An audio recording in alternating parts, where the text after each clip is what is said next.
एक ऐसी राक्षसी थी जिसके पास एक भयानक शक्ति थी। वो अपने इशारे पर पूरे के पूरे जंगल को हवा में उड़ाकर कहीं भी ले जा सकती थी। उसने अपनी इस ताकत से भगवान शिव के भक्तों को समुद्र के बीचों बीच कैद कर दिया था, लेकिन वो नहीं जानती थी कि उसकी यही गलती महादेव के 8वें ज्योतिर्लिंग के जन्म का कारण बनेगी। आखिर कौन थी वो और महादेव को जमीन फाड़कर वहां क्यों आना पड़ा? इस कहानी की शुरुआत होती है दारुका नाम की एक राक्षसी से। वो कोई साधारण राक्षसी नहीं थी, वो उस भयानक कुल से आती थी जो राक्षसों और सांपों यानी नागों के खून से मिलकर बना था। इसलिए इनमें राक्षसों जैसी क्रूरता और सांपों जैसा झर दोनों था। लेकिन वो माता पार्वती की बहुत बड़ी भक्त थी।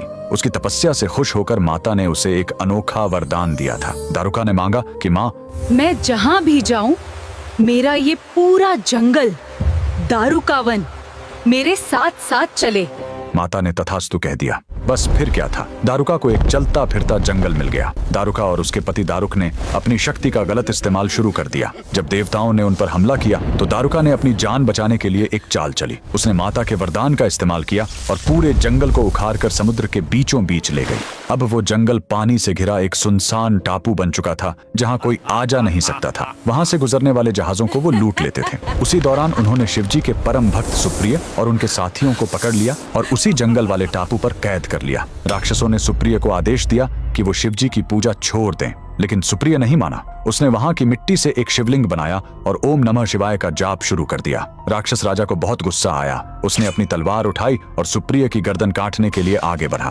तभी एक चमत्कार हुआ। अचानक जमीन फटी और वहां से साक्षात महाकाल प्रकट हुए। शिवजी का रूप इतना भयानक था कि राक्षसों के हाथ से हथियार छूट गए। महादेव ने पल भर में सारे राक्षसों को घुटने टेकने पर मजबूर कर दिया। शिवजी उन सब का वध करने ही वाले थे कि तभी माता पार्वती ने उन्हें रोक लिया।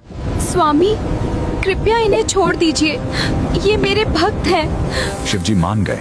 अपने भक्त सुप्रिय और देवताओं के कहने पर शिवजी ने हमेशा के लिए वहीं रुकने का फैसला किया, क्योंकि शिवजी ने नागों और राक्षसों के उस वन में वास किया था, इसलिए उनका नाम पड़ा नागनाथ। और बाद में उस जंगल को वापस महाराष्ट्र की उसी जगह पर स्थापित किया गया।